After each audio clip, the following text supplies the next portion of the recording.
and gentlemen, with no further ado, Miss LaWanda Morris.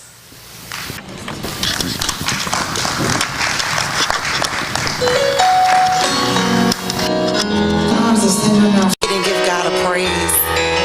He's worthy. He's great. He's awesome. Come on, clap your hands for the Lord. How many know our God is great? He's great. Hallelujah. Our God is great. Worship with us tonight.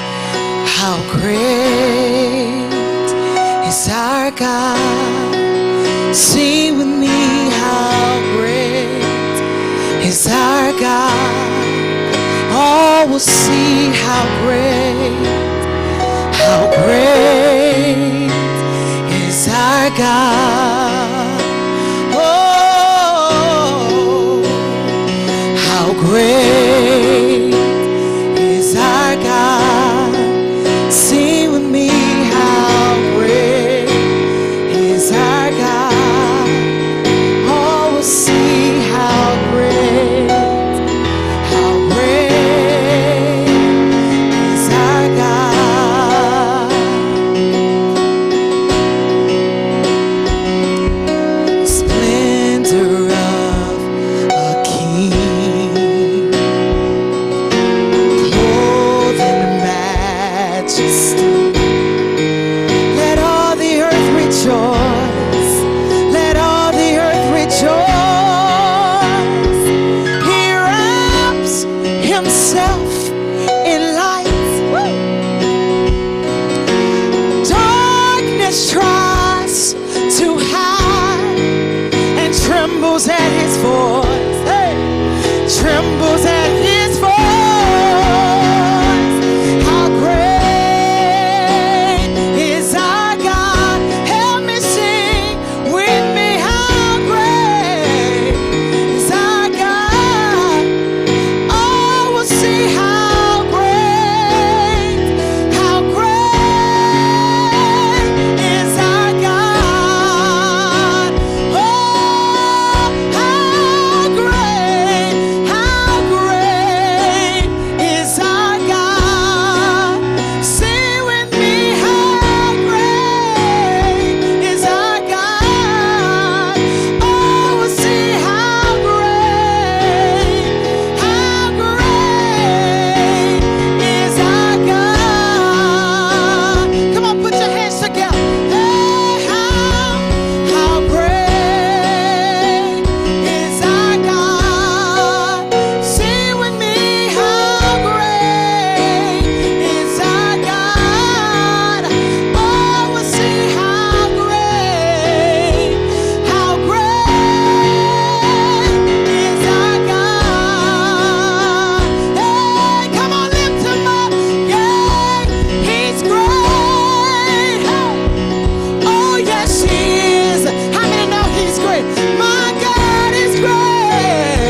worship the Lord with me right here? Come on, lift your hands and love on him right here. God, you're so awesome. You're so great. You're so mighty. You're so perfect, God. God, we love you. We love you. Come on, come on. We love you. We love you. We love you. We love you. We can't live without you, God. We love you. How many love him on tonight? We love you, God.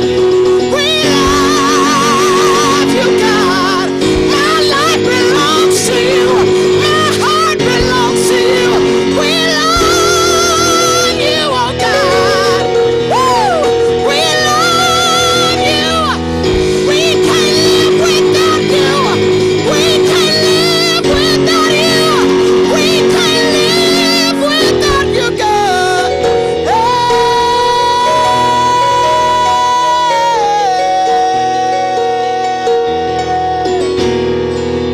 Oh, how I love him. Oh, how sweet he is. Oh, how marvelous he is. Oh, how great he is. Oh, how magnificent he is. He's my deliverer. He's my healer. He's my way maker. He's my protector. God, you're my provider. You're my provider. You're my provider, God. Oh,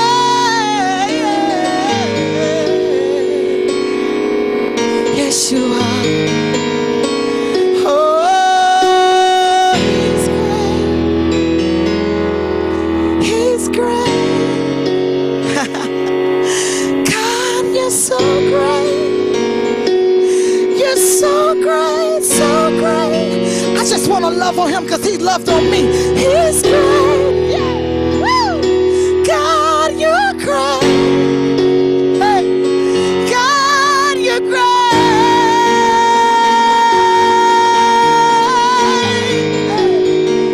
Lord, you're so great. You're so great. See, if it had not been for God who was on my side, where would I be today? I wouldn't be here singing worship and praise to you. But God has been good to me. Hey, I said God has been good to me. You've been better to me than I've been to myself. To myself, Jesus. You've been so great, God. I just want to say you're holy. You're mighty. I just want to declare you're awesome, God. Hey, you're great. God, you're mighty, holy, powerful. You're great, God. I just want to say you're great, God.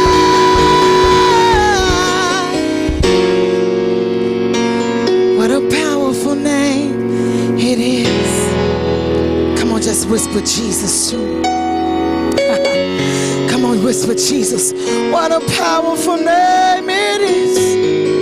The name of Jesus. What a powerful name it is.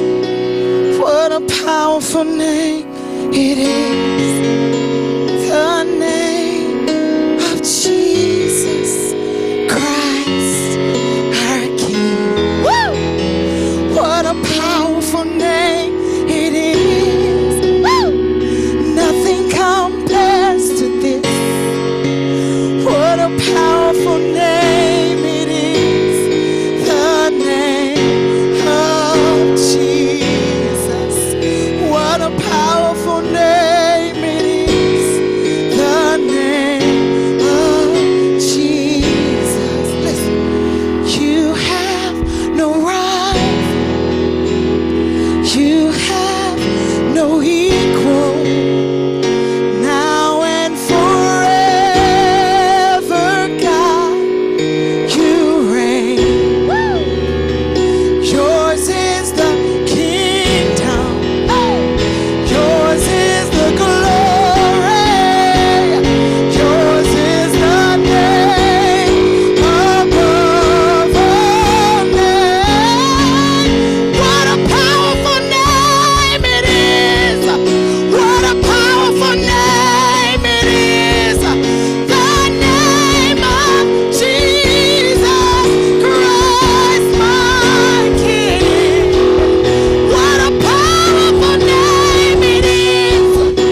Can't touch him, Pastor J.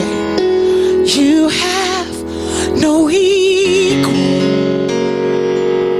Woo! Now and forever, God, you reign. Yours is the kingdom. Yours is the glory. Now and forever, God, you reign. What a powerful name it is. Lift your voices. What a power. The name of Jesus Christ our King. What a powerful name it is. Nothing compares to this. What a powerful name it is. The name of Jesus. Come on, give him glory right here. Come on, give him glory. Come on, give him glory. Come on, give him glory. Come on, give him glory. Come on, give him glory. Come on, we're going to make him real big tonight. We're going to make him real big tonight. We're going to make him real big tonight. The name of Jesus. The name, the name, the name. The name of Jesus. Come on, let's make him big. The name, the name, the name. The name of Jesus. The name of Jesus. The name of Jesus. You reign forever. You reign forever. You reign forever. The name. Oh, the name. The name. See, it don't matter what you're going through. It don't matter how bad it looks. The name of Jesus is a strong tower. It'll manifest things in front of you that will let you know I'm with you. It'll let you know that God is with you. It does not matter if your back is against the wall and say, Lord, these times are so hard. These times are so hard. But God is here to tell you, I'm with you. I'm with you. I'm with you. I'm with you. I just come to encourage somebody. The name of Jesus reigns forever. Reigns forever. You have no right. Just lift your hands one more time before I leave. You have no equal. Now and forever, God, you reign. Yours is the kingdom. See, that tells me he got me. Yours is the glory. Now and forever, God, you reign. Now love on him where you are. Love on him. Love on him. Come on, love on him. Love on him. Love on him. Come on, love on him. Love on him. Love on him. Come on, love on him. We love you, Lord. We love you, Lord. We love you. We love you. We love you. We love you. We love you. We love you.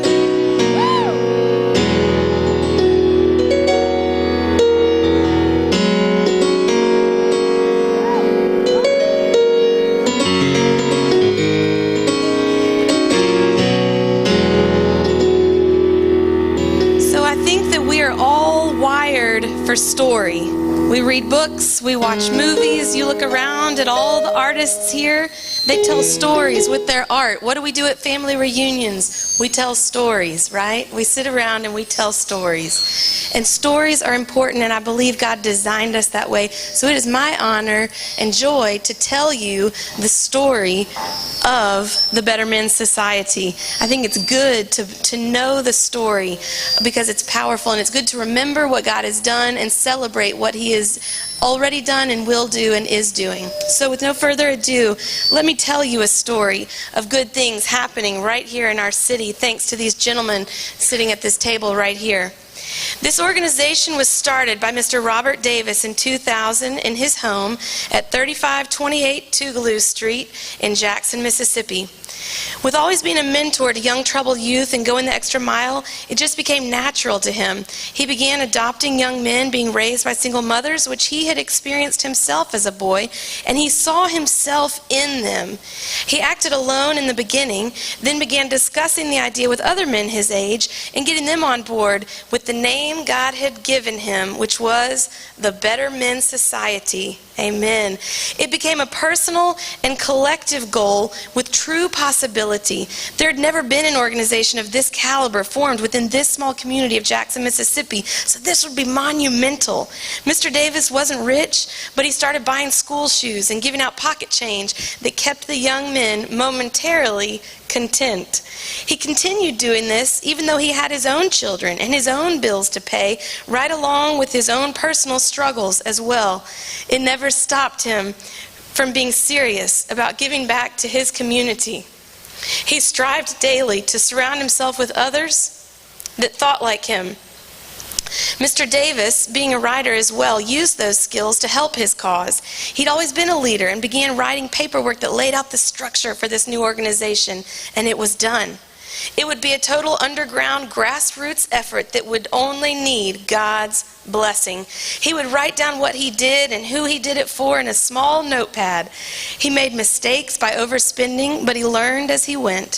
He was in his 20s with a great desire of being that man who was entitled one with an old soul. He stayed close to the elders in the community to whom he listened and learned from. They gave him knowledge and taught him by experience, which he in return passed on to the youth. He then began mapping out the lessons that would stand the test of time. In these teachings, he relayed that when one is a better man, it shows in every aspect of his life. He is always there and quick to respond to the needs of humankind. Am I right? Is that right? You know Robert Davis. He is always there. He wrote that a few of the requirements of being a Better Men Society member is to be family-oriented, God-fearing with high standards, to care about the community, and to be a progressive kind of man that has something to offer our cause. One of the first things he said the organization would offer was love. Don't we need that? Followed by the other commandments of God the Father.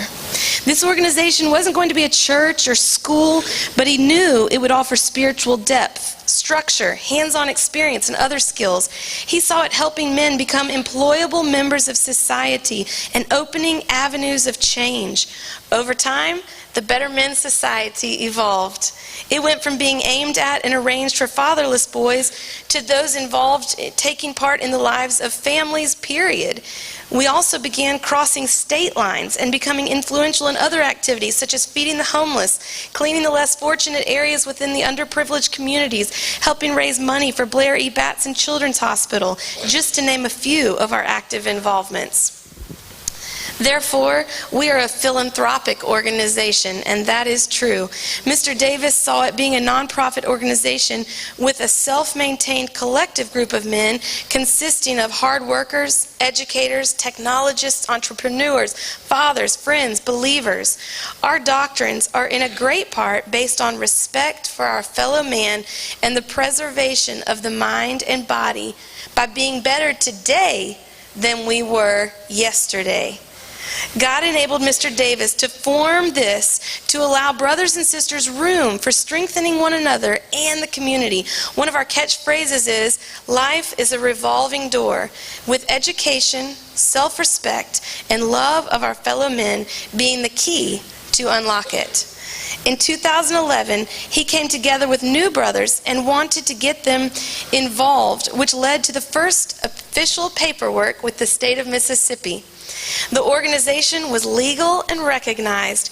There was one small problem that the brothers had. The organization was misspelled on paper as Better Man Society. Everyone was happy, even though that wasn't correct. But as far as issues, it was just the beginning. Mr. Davis didn't know that over time, ideologies had changed, difficulties arose, partnerships were formed, and new alliances were made. That happens in life. The same individuals he had invited into the BMS had their own agendas. Not only that, but other organizations started seeing the progress BMS were making and began calling themselves names that were similar to the Better Men Society. That's the highest form of a compliment there. If you look it up now, there are plenty that have piggybacked the name. Nevertheless, it didn't stop the original Better Men Society with the vision that God gave Mr. Davis. BMS began to do even greater things and partnered up with local organizations. It caused the Better Men Society to become closer and go global. So we just say praise God for what he has done, for what he is doing, and what he will continue to do, thanks to these men saying yes to what God laid upon their hearts when they said, "What next, Lord?"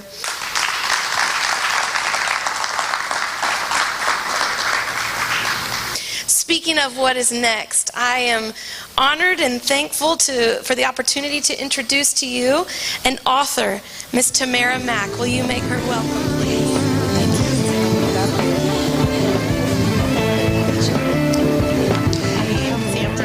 I'm here from Jackson, Mississippi. I'm a local self-publishing author.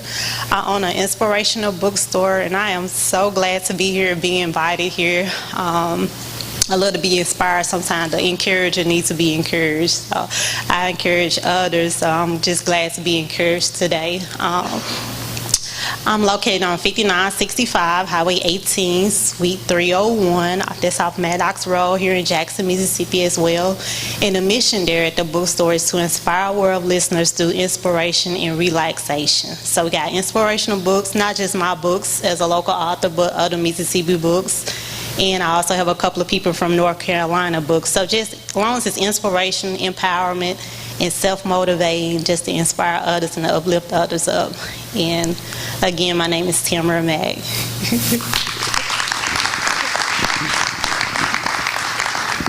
Thank you. I so admire you artists. It takes a lot of bravery and courage to put yourself out there. So I'm glad it's you and not me.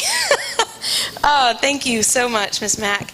Ladies and gentlemen, with no further ado, Miss LaWanda Morris.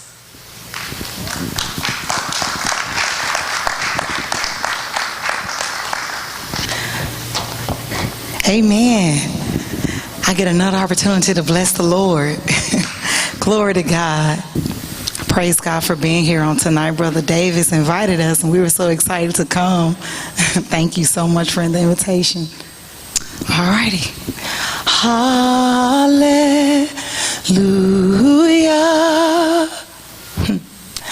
You have won the victory. How many know that? Oh, hallelujah.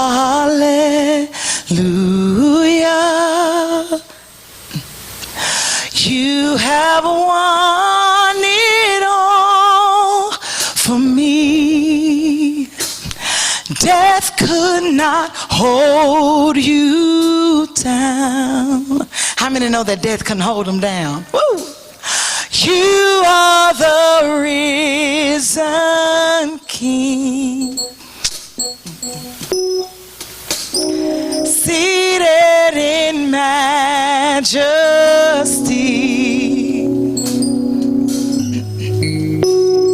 You are the risen King. Come on, stand with me tonight.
won the victory. Woo! That makes me excited, y'all. Yeah, yeah, yeah, yeah. Hallelujah. Woo! You have won it all for me. Death could not hold. You know he's never defeated, y'all. He's never defeated. Woo! You are the risen King.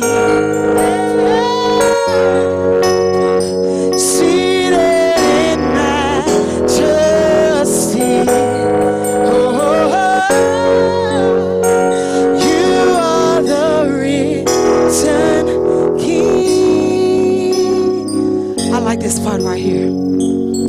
Our God is risen.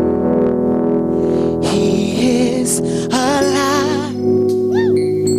He won the victory. He reigns on high. Hey, our God is risen. He is alive. Come on, declare it. He won the victory.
Should make you excited right there, because you know you should have been dead and in your grave. You know that God brought you out. You know that God helped your mind. You know that God blessed you in school. You know that God blessed you on your job. Our God is risen.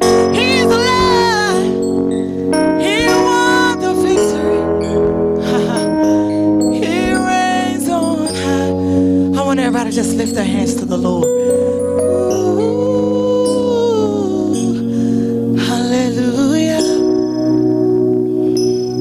You know it, help me sing. You have won the victory. Oh, hallelujah. We love you, Father.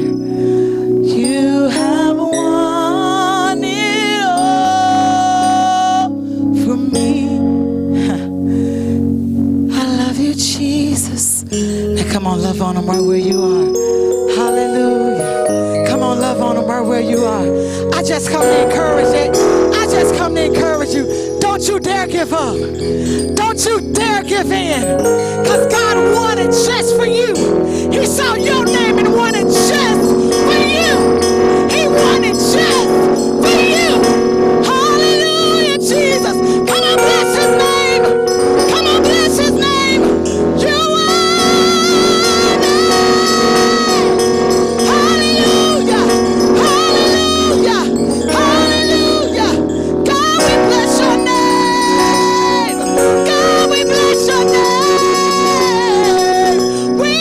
your name.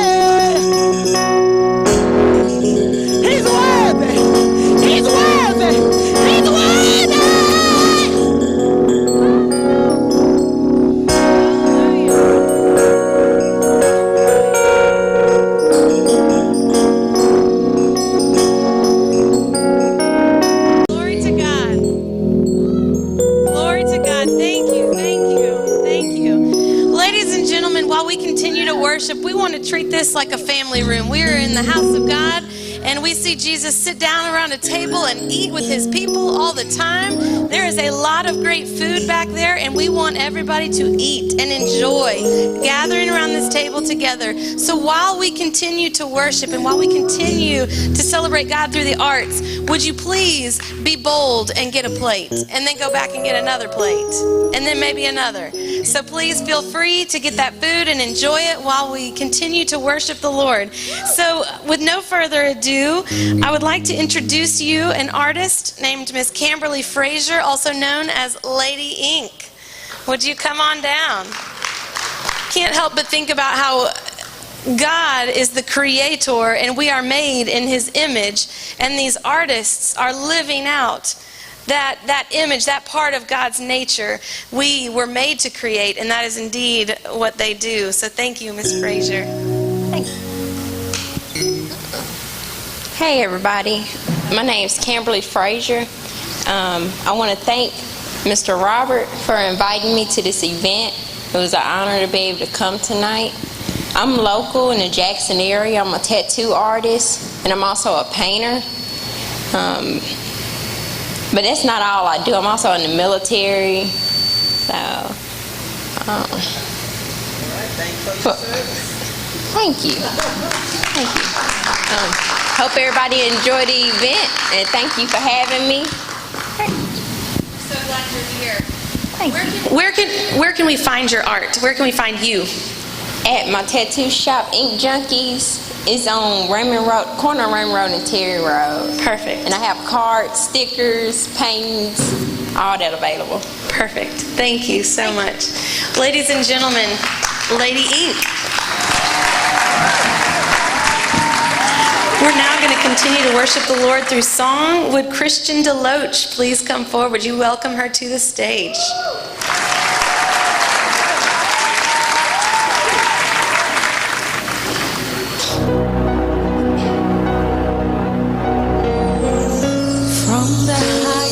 Of heights to the depths of the sea,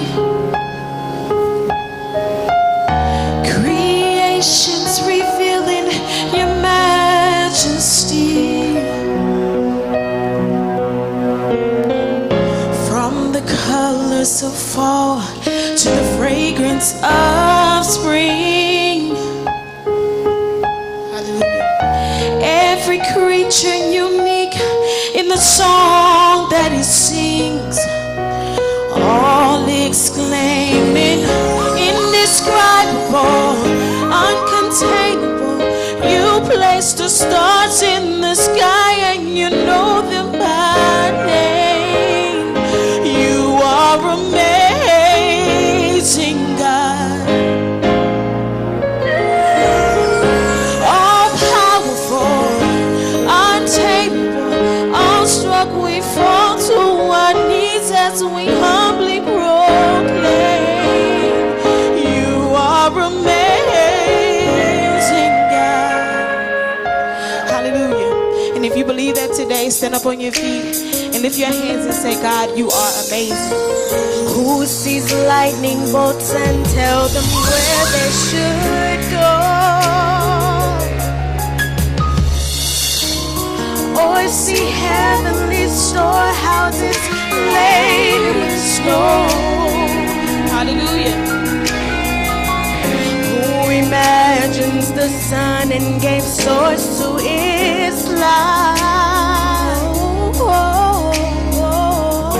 yet conceals it to bring us the coolest of nights. None can fathom, indescribable, uncontainable.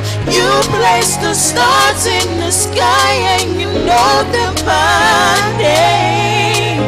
You are amazing, God. All powerful, untamable, awestruck, we fall to our knees as we humbly proclaim, you are amazing, God.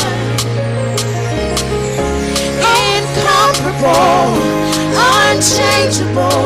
Awestruck, we fall to our knees as we humbly proclaim, you are amazing, God. You are amazing, God. Oh, you are amazing, God. Indescribable, uncontainable. You place the stars in the sky and you know the name. You are amazing, God. All powerful, untamable, awestruck, we fall to our knees as we humbly proclaim, you are amazing, God. Indescribable, uncontainable, you place the stars in the sky and you know them by name. You are amazing, God. It's easy words, repeating words. Indescribable, uncontainable, you place the stars in the sky and you know them by name. You are amazing, God. Hallelujah.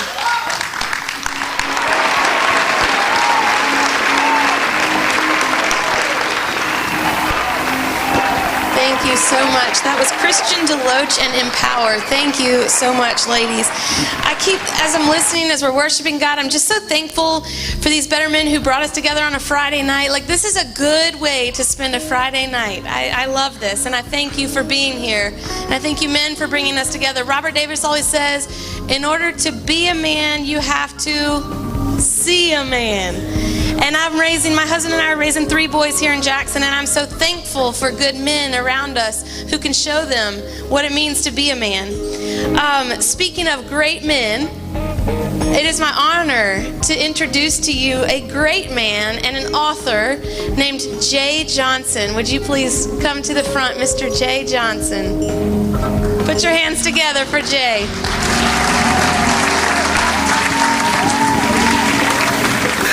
Hello, everybody. It is good for us to be here tonight. My name is Jay Johnson. I am a relationship counselor. I'm a marriage counselor. I'm also a pastor, local pastor here in the city. And I also happen to be an author. The book that I wrote is entitled, Lord, I'm Ready to Pray. I wrote a book on prayer because I feel as if prayer is one of the most powerful tools that we have as human beings. The ability to be able to communicate with the creator of heaven, earth, the universe is an amazing opportunity for us.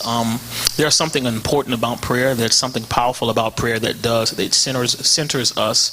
It changes us. It brings us peace to our hearts. It relieves stress and a lot of things. So the title of my book is Lord, I'm Ready to Pray. And basically in the book, I take the Lord's Prayer. And I believe that Jesus never wanted us to really repeat the words of the Lord's Prayer. That's a starting point for prayer. It's kind of like my children. When I raise my children, before they go to bed, they pray, now lay me down to sleep. I pray the Lord my soul to keep, guide and guard me through the night and wake me in the morning light. We used to pray that when they were small children, and now that they're teenagers and they're older, their prayer has evolved. So the prayer that we gave them was basically a model to get them in the habit of praying. And then as they grow, they begin to grow up and begin to evolve. Their prayer also involved. So the purpose of the book, Lord, I'm Ready to Pray, is to take basically the Lord's Prayer, to break it down into 7 sections, and to show you within those 7 sections the power of prayer and how to pray, and the purpose of why God gave us why Jesus gave us the Lord's Prayer. So it is my hopes that if you all are available, if you desire, tonight the book is on sale for $10. You can find it on Amazon.com, booksamillion.com, and BarnesandNoble.com. Online, the book is $15.79, I think. But here tonight, if you would like to purchase the book, you can buy the book for $10. Thank you very much. It was great to be before you all.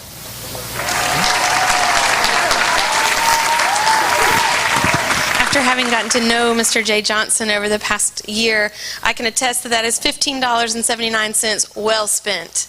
Well spent. Thank you, Mr. Jay Johnson, for being here. At this time, I'd like to introduce you to another author, Miss Tanja Murphy. Put your hands together. Tanja is highly invested in this community right around us, pouring into the lives of students, saying yes to God, putting new things on her heart like writing books. And she is just a joy. This woman emanates the joy and the love of Jesus Christ. So, Miss Tanja Murphy. Well, good evening. Wait a minute. We have had two wonderful songs to take us right on in. And I said good evening, and y'all like, okay, good evening. Like, okay. All right, well, I am Tanja Murphy. And let's see, I am a writer, published author. I've published 4 books. My 5th book will come out at the end of this month. I also write for the Clarion Ledger newspaper in the faith section. And I'm a mother of 3 wonderful children. My sons, I actually call them the Murphy men. They are not boys. They're the Murphy men.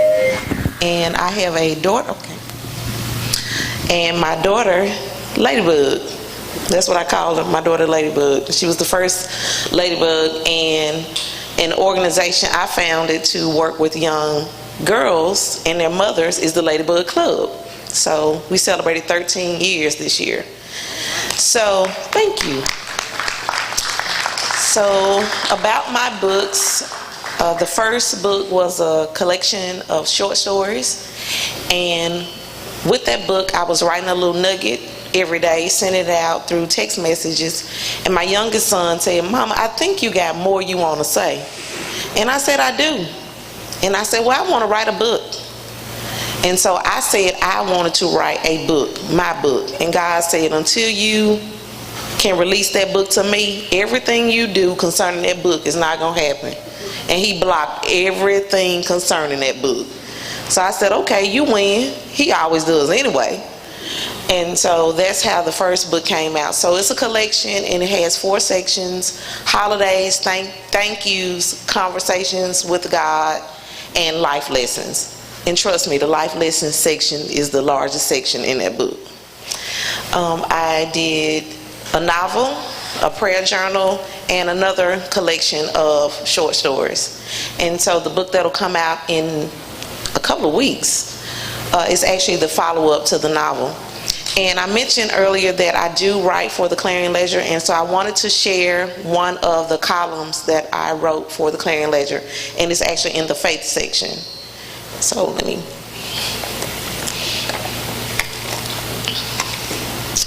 flip to it.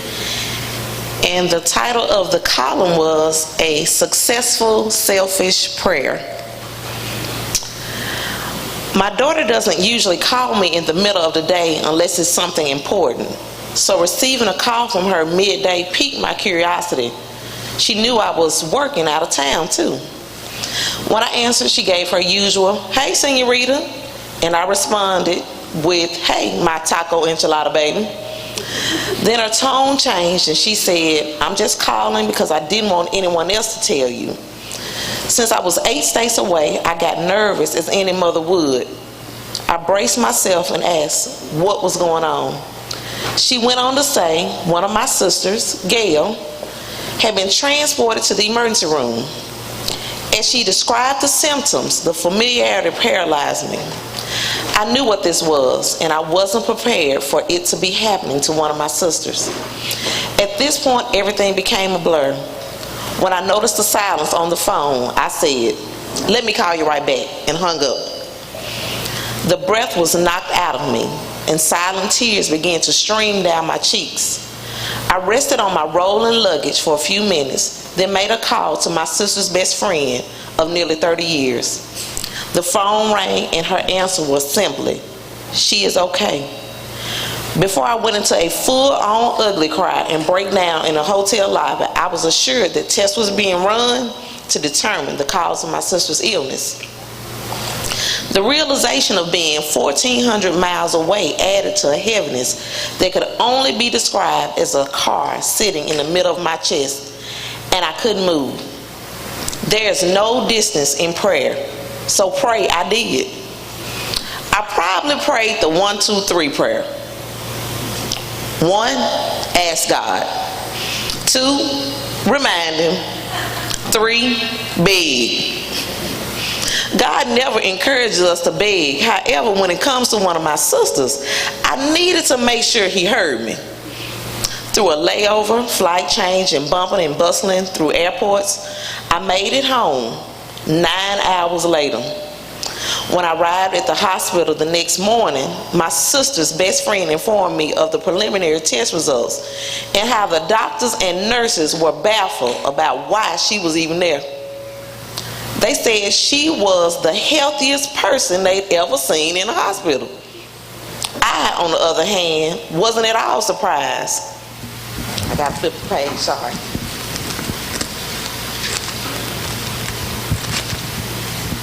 Because she was active and in great physical, spiritual, and emotional health. Aside from that, she was a believer. From her hospital bed, God began restoring her body, and within 2 days, she was resting comfortably at home, surrounded by the best caretakers in the world. Tests later confirmed she suffered a stroke that left a noticeable effect on her vision. Again, I thought, this cannot be happening. God's promises to her were too numerous for her not to be able to see them, and I wanted and needed her to see those things and much more. My subsequent prayer was straightforward and selfish. I wanted my sister to see, and I believed God to restore her vision. Initially, I asked God to do something for her that was solely for me. There was this thing I needed her to physically see. It honored my love toward her and was only complete because Gail's name was a part of it. Additionally, the thought of my sister not being able to do the things she enjoys, reading the Bible or commentaries, writing in one of her journals, grieved me tremendously. Crying, screaming, and wailing often dominated my prayers. I believe God would hear her and pleaded with Him for a woman who has been more than a sister. She is a confidant, mentor, and friend. God heard my prayers, and I'm sure He heard hers too. My sister's restored vision was just the beginning. God reminded me of the many promises available to me, and that my prayer wasn't selfish due to the love I have for my sister. Fast forward 2 months, my sister was on the platform of the sanctuary in our church. Before she could say a word, the crowd erupted into cheers and gave a standing ovation. When she finally spoke, she looked across the congregation and said, "I can see." All I could do was say, "Thank you, God," and hope the crybaby stayed inside until at least I made it to my truck. I hadn't witnessed a miracle in a long time, and I thank God for answering what I thought was a selfish prayer. Now, I mentioned my sister in this story. In that novel, The Lost Coin, it was 3 chapters. I said, I'm going to take those chapters out because I could not get them to work right. And anybody in here that's written a book, you'll get to a part where it just gets on your nerves so bad. You say, you know what, I'm going to delete this. And I kept looking, and it was a name. And when I changed it to her first name and her middle name, it made sense. I needed her to see that. Thank you so much, Tanja Murphy. Y'all put your hands together for Tanja. Ladies and gentlemen, as Tanja said, she spoke to the Lord. She asked him, she reminded him, and then she begged him. We have some phenomenal artists here tonight, and I'm going to ask you, and then I'm going to remind you, and then I'm going to beg you to support them by purchasing some of their art tonight, some of their books, some of their art, some of their wares, because that's how they get to keep creating. That's how they get to keep honoring the Lord with the gifts He's given them. They are doing kingdom work by making art, and they are living out that part of God's nature. So let us as a community say, yes, we believe in art, we love your art, we love what you are doing, and we thank you by buying from them tonight, and then spreading the word. Tell people what you saw tonight. Tell people about these incredible artists right here from our community. It is a privilege and an honor to be here with them. So let's give back to them. So next I want to introduce to you a gentleman named Mr. Anthony Parker, also known as Tony Parker. I have had the privilege of reading a little bit about you, and I stand in awe of your choices and your strength. Ladies and gentlemen, it's not my story to tell, it is his story to tell, but this man is a man who has been through hard times, and he has risen above and persevered. Are you going to tell part of that tonight? Okay. All right, then I'm going to stop talking. And would you please welcome Mr. Tony Parker. It certainly is a great opportunity to be here tonight and just share some of what God has done for me.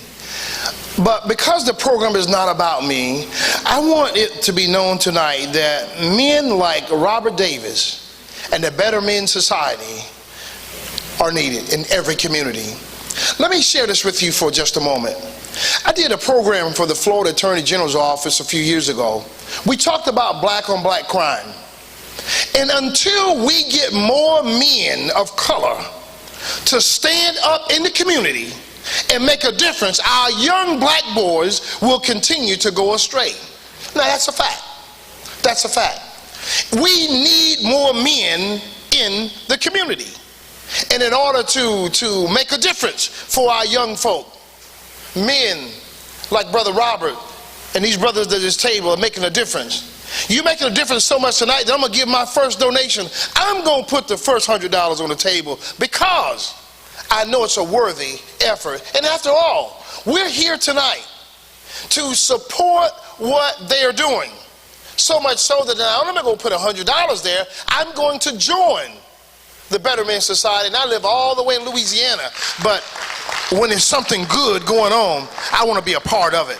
I see God moving throughout this organization. And brother, let me say something to you directly. This may be your first annual event, and you're very successful. Don't be moved because there's so many vacant chairs. I started a program once before. I had 3 people at the first event. The next year I had maybe 60. But 3 years later I had over 300 people. It takes time to grow. You've been in the community for a while, you're getting your name out there, and more development, more and more corporate development, more and more individual development will continue to occur and will make a difference in our community. Keep up the good work, brother. Keep up the good work. Now hold me to the $100 before I leave here, okay? I want to share with you, I am an author as well. My name is Tony Parker. I'm also the minister at New Season Ministries down in Clinton, Mississippi. My pastor is Pastor Gervis Kendrick, a man I love very much. And I'm going to share this. He's not here tonight. I was incarcerated for a number of years. But before I go there, let me tell you, I grew up in the projects. I didn't know but 2 things in the projects: gang banging and other illegal activities. That's all I knew. I grew up there. In the projects I had so many homeboys. We did a whole lot of things. But for many years I got away. Everybody else would get caught. So I decided I would become, after high school, a police officer. Me, out of all people, grew up in the projects. I joined the local law enforcement academy, became a school resource officer, a deputy sheriff, a narcotics agent, I was so good that the Florida Highway Patrol said, hey, we need that guy. So I joined the ranks of the Florida Highway Patrol. My second year being a trooper, I was elected as the first African-American Trooper of the Year for the whole state of Florida. Did very well. Promising career. Everything seemed so good. Had a lovely wife, my high school sweetheart. We were doing so good. Had lots of money that I earned legitimately. I mean, I really worked for the money. But every time I go home, back to the other part of Florida, you know my homeboys I was telling you about? We only knew two things. Somebody said two. Somebody say two. We only knew two things. So we go back, and I would kick it with him a little bit. I would never do anything illegal because, you know, I'm a trooper. But I would see what they're doing, and I'm going to go with my homies. Yeah, I'll be back over there for a minute, guys. I wouldn't be around it. While I'm home, not knowing the local police officials are just taking pictures of, you know, he's in town. Tony Parker's in town. Everywhere I go there, he's with those guys over there. I'm black, they're black, the others are not. Not that race have anything to do with it, but the truth of the matter is, they said, why is he coming back all the time? I live here. I went back to the projects, the same projects in which I grew up in. And one day when I least expected it, my homeboys was arrested. And you know those pictures they had me shaking a hand with? They charged me with a conspiracy, a federal conspiracy to possess and distribute cocaine. I know it's somebody else in here know what I'm talking about when I talk about conspiracy. Well, I went from being great Trooper of the Year to being indicted, then to being a federal prisoner, and then having a system to say, well, we're going to make an example out of you. I hereby sentence you, Anthony Leonard Parker, to 330 months in the Federal Bureau of Prisons. I got the counting, let me see, 10, 12 months, 4, 30, 20, that's 27 years and 6 months. I was shocked. But because I knew I won't fold to this, and prison will not make me who I am, I took the sentence. I didn't play the game of, well, I'm going to go back and I'm going to, you know, where I'm from, when I grew up, snitching, let me say this, okay, was not acceptable. Okay? So I had to man up. Even though I didn't sell no dope, even though I never took drugs from anyone as a law enforcement officer, never took their money, but the U.S. Attorney's Office knew just the right things to say so they could win in the court of public opinion. Let me say something to you men, just men, let me tell you something. The court of public opinion says that you will not amount to much. If you don't take care of your children, you are less than an infidel. We as men have a responsibility, and that's to take care of that which is our seed. I don't care about you and the baby mama not getting along. Brothers, you made it. It's time to take care of it. You got to man up. It's time to do the right thing. It's time to go back and tell the woman, look, I'm sorry. I apologize. I didn't know what I was doing. I wasn't trained. I just didn't know, sister. On behalf of all those men that have abused you sisters, I want to tell you I'm sorry for them, because they was just like me. Grew up without a daddy. What I learned in the street. And if you don't do it my way, then guess what, baby? So, you know what I'm saying. That's the way it was. But while inside of the prison, and I'm proud to say this here, there was a transformation that took place. One day the prison got so bad, I went on my knees in the middle of a football field at FCI Talladega, Alabama, and just say, God, here I am. I no longer prayed to get me out of prison, God. That was gone. 5 years had gone by. My wife gone. I don't have nothing now. Don't worry about it. It gets so bad sometimes I say, God, don't worry about waking me up in the morning. I'll be okay. That's how tough it got. But something happened inside that prison. I didn't know I had talents. Because all I knew was, hey, you got the wrong color, brother. You're in the wrong neighborhood. Your set is somewhere else. Y'all know what I'm saying? How much? Oh, no, he's short. Get that back. That's drug talk. Listen, life interruptions happeneth to us all. But the question is, how strong are you to bounce back from the negative things that happen to you? While inside the prison, I developed a program entitled CAPS, Community Awareness Program, at FCI Talladega, Alabama, where I invited the media in through the warden so that they could hear the other side of the stories of some of these men that they've never heard from the U.S. Attorney side. They only was reporting what the U.S. Attorney was saying, and they play a perfect media game. They're masters at media manipulation. And they came out, and the media, you know what? This how I know it was God.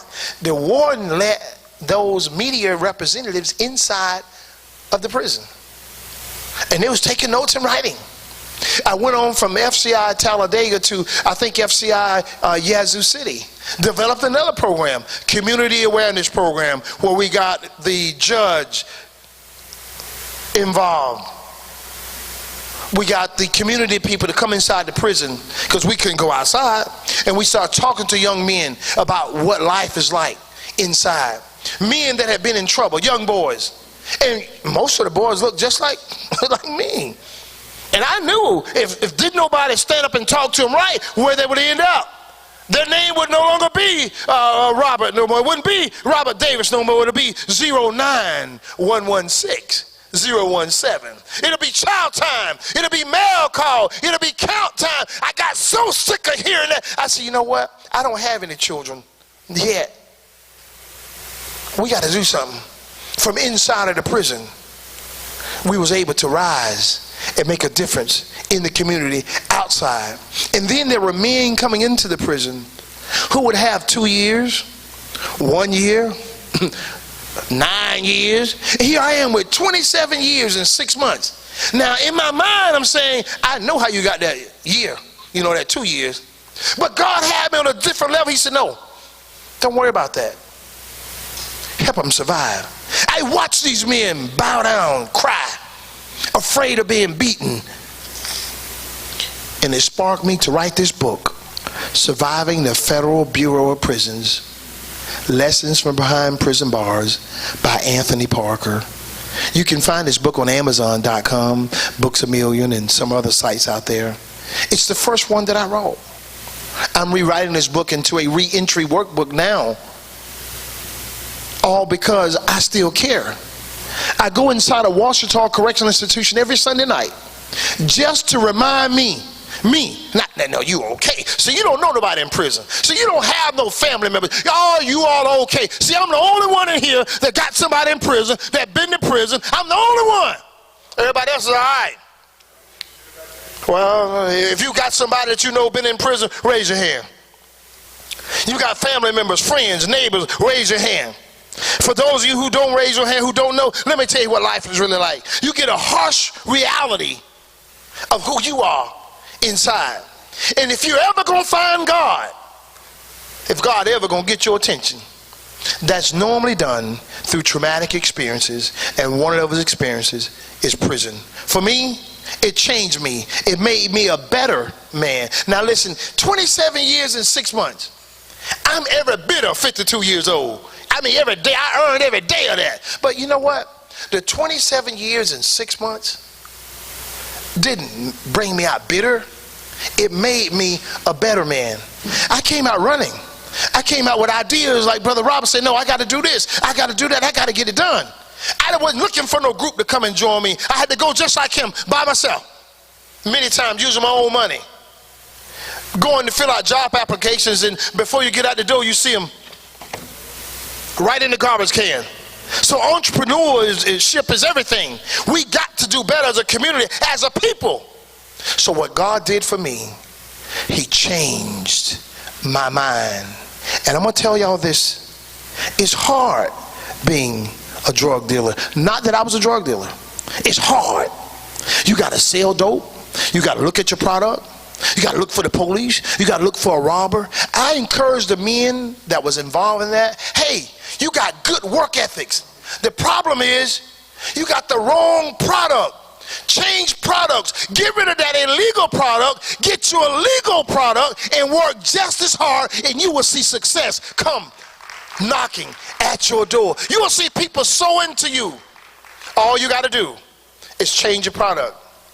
You know what I did? I listened to God. The product changed. The people changed. And that's how I ended up here in Mississippi from Florida. People changed. When I got out, I said, wait a minute. I've been here 2008, 2009, 2010, 2011, 2012. So that's 4 years. I gave up the organization, gave up the church, and I relocated. I want you to know tonight that none of us would be here if it wasn't for God. I want you to know the devil wanted to destroy you, but God. But God. The only reason you didn't get caught, you didn't get messed up, but God. The only reason you're not dead tonight is but God. That's it. That's it. It's not because you're so intelligent. And some of you in here tonight, you have not been incarcerated. You perhaps look down slightly on those that have been. But I want to share something with you tonight. Who do you think you really are? Who? What God made you and set you on top of the judgment seat that you can stand by and cast stones at those who have made poor decisions? Look in the Bible and you'll see a lot of men that made poor decisions. But you'll see the awesomeness of God, how he can take your mess and he can deliver a message. I come tonight to let you know that it's really about better men. It's really about the organization. We're really here to sow into them. Now, I know there's order in the program, but am I the only one here tonight that's going to sow into them? Is it just going to be me from Louisiana that comes and say, hey bro, it's only $100 now. You know, I don't get paid every Friday now, but it's $100 now. What can you do for this organization? You're here. It's a great start. But what can you do? What can you give? If you can't give money, what kind of time can you donate to a worthy effort? What can you do? Search your hearts, and whatever you can do, I encourage you to get with Robert and the Better Men Society here and do just that. But I'm going to put the mic down and I'm going to take my $100 and I'm going to give it to him. Right? You know what? I'm going to put it on the table up here. And this is what I want. I know they have order. They got their way of doing things. I'm going to put mine right here. And if you got 50 cents, a quarter, a nickel, whatever you may have, at your own time, when you want to, on the table. On the table. I've been in positions like Brother Robert in, and sometimes it's hard to ask people for money when you do so much, because people do all things, but when it comes to money, they'll come up with 1,000 excuses. Will you help tonight? Will you really be a help tonight? Sister MC, mistress, you're doing a great job. Come and get this mic. I'm going to put my $100 there on this table, and I'm going to pray that someone else would join. Thank you so much. As he was speaking, he made me think of something I think I'm going to try and live by. He said, God, he didn't allow his situations to make him bitter. He became better. So how about we all strive to be like Mr. Tony Parker and be better and not bitter? Because I think this world does a real fine job of making it pretty easy to be bitter. You hear about the injustice that he endured, the hardship, the setbacks, the roadblocks he overcame, and he chose to keep his heart soft and his heart unstained by the world, and that is remarkable. And we stand in awe of you, and we learn from you, and we thank you so much. So next, you've heard it said, God bless the work of my hands. Well, I want to introduce you to someone named Mr. Harold Miller.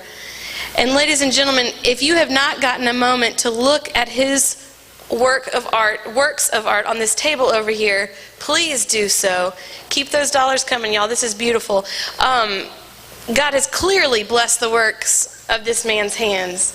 And so with no further ado, this is Mr. Harold Miller. Y'all make him feel welcome. You are so talented. Thank you so much. Good evening. My name is Harold Miller. I'm a figurative sculptor from Brandon, Mississippi. I'd like to thank Brother Davis for inviting me. It's truly an honor to be here. And Brother Parker's very inspirational speech and sister singing, it was just awesome. And other two ladies, fantastic vocals. My work can be found at the the Attic Art Gallery in Vicksburg, Mississippi. The Ogden Museum's gift shop in New Orleans, and the Craftsman Guild in Jackson and Madison. It's truly an honor to be here. And, this is a fantastic organization. I'm really having a great time, and thank you very much. And again, thank you, Brother Davis. Yes. Thank you so much. Ladies and gentlemen, Mr. Robert Davis is going to take a moment to introduce to us each of the men who are invested in our community through the Better Men Society. So, Mr. Davis. Anyone that knows me knows that I'm not one to stand in front of the camera a lot. Everything that the Better Men Society does is not Robert Davis, it's the Better Men Society. You know, like she read earlier, some have piggybacked the name, the Better Man, M-A-N Society, as in one, but we are many. We are many, and I just wanted to, I've sat there tonight listening to my name being called repetitively, but I want to introduce each one of the brothers that made this possible tonight. The first one is passing out gifts over there. His name is Brother Tony Lacey. Can you all give him a hand clap?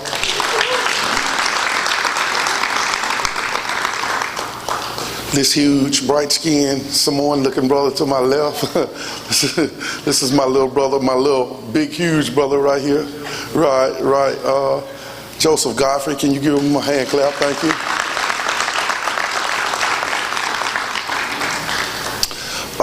This is my older cousin, even though he's much shorter than I am. Right here, sitting to my right, his name is Franchot Candler.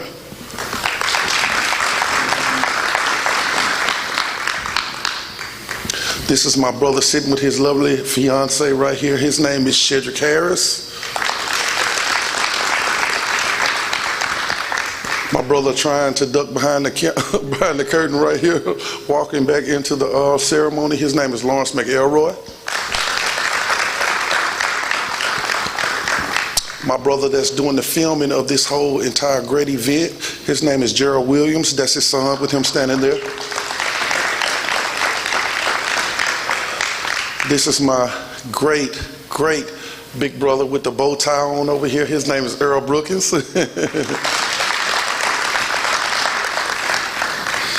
And last but not least, this is my great big brother with this marvelous looking tie on. His name is Calvin Bailey. And ladies and gentlemen, we just want to say thank you for coming out tonight. We're not through, but I just wanted to let you know that there are many more, and it's literally many more of us than these few brothers that came tonight. But I'm so proud to be part of this brotherhood. I'm so proud of these brothers. I mean, it's literally a struggle to be one of the better men these days, and I can say that I can depend on these brothers to carry that name with pride and dignity, the Better Men Society. Thank you all so much.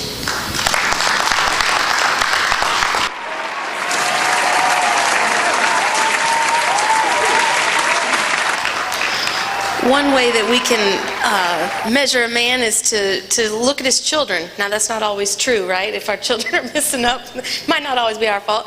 But I had the privilege of getting to teach Mr. Limzell's children. I taught him art for a few years, and then I got to know him, and my husband and he have been in some collaborations together, and I can attest that this is a fine man of honor, and he is a far better speaker than me. So I'm going to close my mouth and let you hear from this good man, and I want to encourage you to be brave and do whatever he says.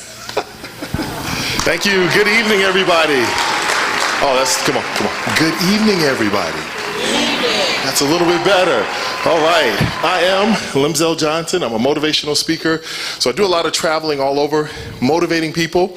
And I believe on the back of my truck it says 100% motivated, because motivation is a mindset. It's a what? Say it again. It's a what? So I'll start this way. There is no such thing as having a bad day. Impossible to have a bad day. You only have bad moments. You have to allow that bad moment to infect the rest of your moments of the day. It is a choice that you make, that I am not going to be motivated. Let me give you an example. Heart surgeons have 10 to 15 heart surgeries per day, or surgery, whatever kind. And let's say that first surgery goes bad. Does he or she cancel all the rest of the surgeries for that day? What do they do with that horrific moment?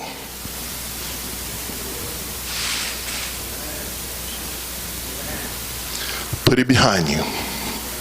There's a reason why the windshield is bigger than the rearview mirror.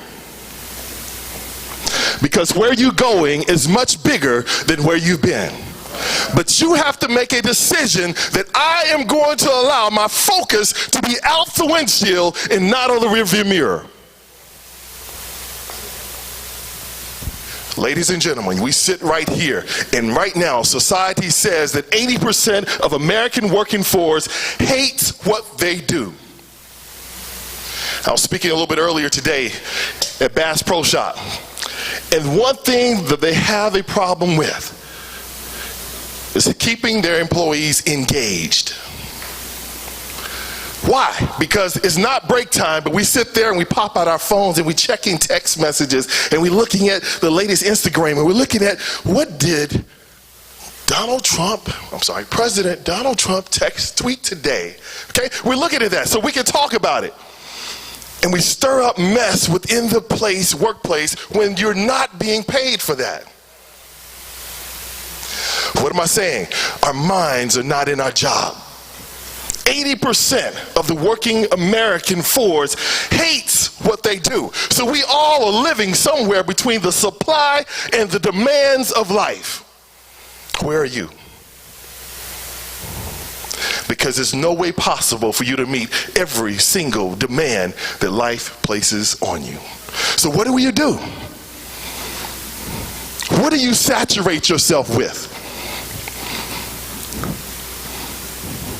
I like what Miss Kimber, say your name for me.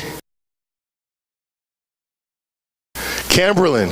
And I was asking her about her painting, the heart that she drew with the four hands around it and the eyes on the top and the eyes on the bottom. And she said the eye on the top is the one that's joyful. The eye on the bottom, because it's been through a lot, is going through sorrow and struggle. And guess what?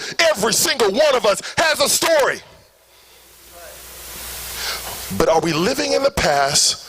Or are we pushing for the future? So today I want to talk about this. Life legacy. What am I going to talk about? You have one. Very pivotal point. A life legacy is not about leaving things and stuff on the outside. It's about leaving something on the inside. Life legacy is not about leaving possessions, but it's about leaving something that somebody can possess on the inside. Your life is making an impact, whether you know it or not. Better Man Society, a vision that he had, which is great, making an impact. So tonight I want to give you 3 points, and you can write this down. IBO. What did I say? IBO. And IBO stands for tonight, identity, beliefs, and ownership. All right, break this down real quick for you. Beliefs. What is the first one? Identity. Who you are comes before what you do. Your identity precedes your purpose. What did I say? Who I am comes before what I do. So, I'm gonna break it down to this way. So if you are jacked up at work, I'm sorry, you're probably jacked up at home. Because who you are comes before what you do. So, what you have to work on is how do you feed your identity? There are three things that feed your identity. That is going to be your self-esteem, your worldview, and your self-identity, or your self-image. Okay? Three things that feed your identity. Can you repeat them to me? Y'all aren't listening. You know, when I taught school, you have to repeat. Why? Because when you say it, what happens? It does what? Sticks in your head. That's right. Three things that makes your identity. That is going to be your self-image. Self what? Your worldview and your self-esteem. I'm not going to go into details with that, but your self-image is how you perceive yourself. Your worldview is how you perceive the world around you. Your self-esteem is how you actually compare yourself to what you see out there in the world. The church's job is to make sure that you're giving people a biblical worldview. Seeing things or seeing the world through the eyes of God. Are you doing that? And we're about to find out in a moment because we're going to do an activity that everybody's going to do, all right? But I want you to make sure you get that. First one is identity. The second one, what letter is the second one? B, believe. And I'll keep it simple like this. You have to understand that what you believe directly affects your behavior. If you're not behaving a certain way, I'm sorry, you don't really believe it. Because if you really believe that you are who you say you are, you're going to act a certain way. Okay? I'll leave that at that. And what's the last letter? O. O stands for you have to own it. Ownership. And ownership creates responsibility. What is responsibility? Anything that you have the ability to respond to. I'm going from here, I'm leaving here, going to Hazelhurst, going to spend the night in Hazelhurst for about 4 days outside in the camp. I'll be in a camp in Camp Hood tonight, okay? And so I had to have a medical form, you know, just stating everything like that, that I'm healthy and everything. They turned in. They said, don't come on the campgrounds if you don't have a medical form done. So I turned in this medical form to my doctor. I'd just been at the doctor about a month ago, and so I faxed it to him. I said, hey, I didn't get this done when I was there, so can you get this done, all that. The lady says, I'll get it done. 3 weeks. I call every week, 2 to 3 times a day, 2 to 3 times a week, and she said, I'm going to get it done, I'm going to get it done, I'm going to get it done. I called yesterday. The lady who said she was going to get it done had left at 3 o'clock. And so when she left at 3 o'clock, I said, okay, I'm really mad, okay? Anybody got that point where you're like, hold on now, I can't go to this camp and you got it. I'm going to have to go to a walk-in clinic and try to get this. You're really complicating things and all that. 3 weeks. This is unacceptable. That's what's going through my mind, okay? The lady calls me at 8:30 this morning. Mr. Johnson, I walked it over myself. I have it. You can pick it up. I said, what is your name, ma'am? She said, my name is Candy. I said, can I talk about you? I'm speaking twice today, one at lunchtime and tonight. I said, can I talk about you? Because this is what ownership looks like. What she did, she took it to heart herself. I'm going to get this done for you. No matter what the cost, I'm going to get it done. And what am I saying? In your life, when obstacles come, can you say, no matter what, I'm going to make it through. No matter what, I'm not going to let go until I get results. In 2008, I almost died with a brain tumor. 2 inches inside, growing into my left lobe. I almost died. Did not operate on it. My doctor said if we operated on it, it's a 50-50 chance. Actually, it was an 80-20 chance that you would not make it. So they said we'd rather not operate on it because it's too critical. And what am I saying? At that point, I had to make a decision. Suicide is coming in. I looked at my wife. I said, honey, you're beautiful. You have 4 kids. Let me die. Go get married again. Live your life. Many times during the process of healing and recuperating, walking the streets and saying, God, hey, you know, the highway is right there. I can just go out, walk on the highway, and boom, it's over. Serious. But what am I saying? If your identity is jacked up, and I had to go down memory lane, and I had to look in the rearview mirror and say, this is where you have come from. And what you have done and accomplished is not in vain. It's a purpose to all of this, so you can reach other people's lives. And what they say, Limzell, when you speak with such heart and passion, it touches people, not because I haven't lived anything, but because I've been through something. It touches people's hearts. And that's what I'm saying. You cannot go through a struggle without changing people's lives. If you want to impact people's lives, if you want to leave a legacy, you have to recognize, what have you been through? What has shaped you? What hell have you been through and survived? Stop crying because it hurts. Stop crying because it didn't work out the way you thought. God has a purpose for your life. Your mind has to stay motivated, and your motivation has to be saturated with good things and positive things. You can't watch mess on television. You can't listen to mess in the radio because it's taking you down. It does not motivate you to be better. So tonight, as I wrap up, it's said that the eagle hits a midlife crisis around 30 or 40 years old. And it has to make a decision what type of legacy it wants to leave. When it goes through this midlife crisis, it's said that the eagle flies up because it's the bird that can get this high than any other bird. But when it gets up to a high point, it recognizes it stops and lands at a secure spot where no other predator can get to it. And it has to make a decision to pull out all of his feathers, because his feathers over the 30 years have worn old. And he pulls out all of his feathers with his beak. And he decides to break out his talons because his talons have become crippled and crumbled. And then last of all, he has to break his beak off. And he has to take time, almost 40 to 60 days, to regrow everything. And during that time, he can't eat. But it's said that the eagles that have been through it come over and they drop food down because they know what that eagle is going through. They say, hey, I know what I've been through. I'm leaving a legacy for that one to do the same for the next generation. What am I saying? You have been through something, but are you dropping stuff down for the next generation? Are you making an impact? Are you stirring it up? Are you struggling and saying, I'm ready to give it up during the time that you went through the struggle? And so what you have to look at is that where you are. What type of legacy do you want to leave? Not stuff, but how are you impacting the hearts of men? Got it? All right. Something to impact your life, a life legacy. Make sure that you're leaving it and you're passing it well. Have the mindset of success to go after what you want to do. Stay motivated because you're constantly saturating yourself, your mind, everything you are with motivation. Thank you all so much. Ladies and gentlemen, thank you so much for being here. The hour is drawing near. Mr. Robert Davis, would you like to say anything to close us out?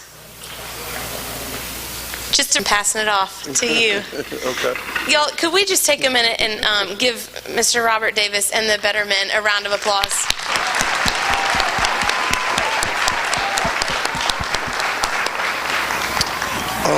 First of all, I want to say thank you all for coming.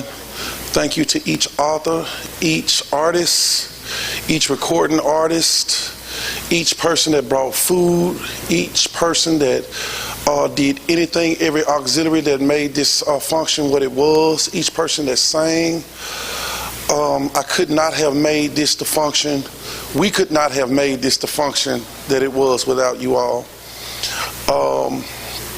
Thank you to each brother in the Better Men Society. And I want to say one more thing, like, the Better Men Society is named what it is because we as males, we need to do more in our homes, in our hearts, in our churches, in our schools, and in our communities, you know, in our states and so forth and so on.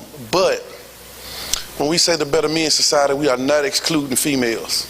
We are not excluding women because my pastor is a woman. Apostle Maxine Evans Gray, my pastor, is a woman. She gave the Better Men Society a home when we did not have one. She gave us a place to operate out of when we did not have one. Could you all give my pastor a hand clap in her absence right now? And I want to introduce everyone to one more lady that is very, very, very important to us. Her name is Amy Lacey Rayburn. She's seated right here. She is our General Operations Officer. Miss Amy basically makes sure that the Better Men Society ticks the way it's supposed to tick. And we could not be the organization that we are without Miss Amy. Thank you so much, Miss Amy, for tolerating us. She has prayed us through so many situations, has guided us through so many situations, and she's seen us go from what we were to what we are, you know. And I just want to thank God for Miss Amy. Keep believing in us, and we're going to keep growing.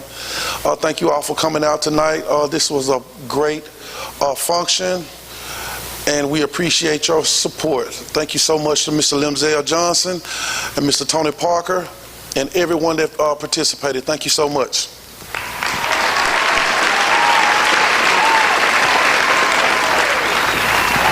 We're going to let Pastor Harden close us in prayer. So I just want to say thank you all once again for being here. I was hanging out in Walton about a year ago, and people started telling me, man, you got to meet this guy, Robert Davis. You got to meet him. So I didn't get the chance until July, but we have become fast friends, and I'm excited about what God is doing through the Better Men Society and what God is going to do through us together in this neighborhood. So thank you guys for coming tonight. You guys pray with me as we close out. Father God, we are blessed to be in your presence. We are blessed to be your children. God, we thank you for Jesus Christ. God, we thank you for the blood that was shed, that paid the price that we could not. The freedom that we have been given because of the sacrifice of your Son. God, we thank you for the new hope, the joy that has been brought from you to us through Jesus Christ. God, we know that we have been blessed for our purpose. We have been called to you to be a part of calling others to you, God. So God, we praise your name for the Better Men Society. We thank you that you have called these men out to live a better life. To live a life that should be modeled, to live a life that speaks into others' lives, and that is here because they care about this community and they want it to truly be better.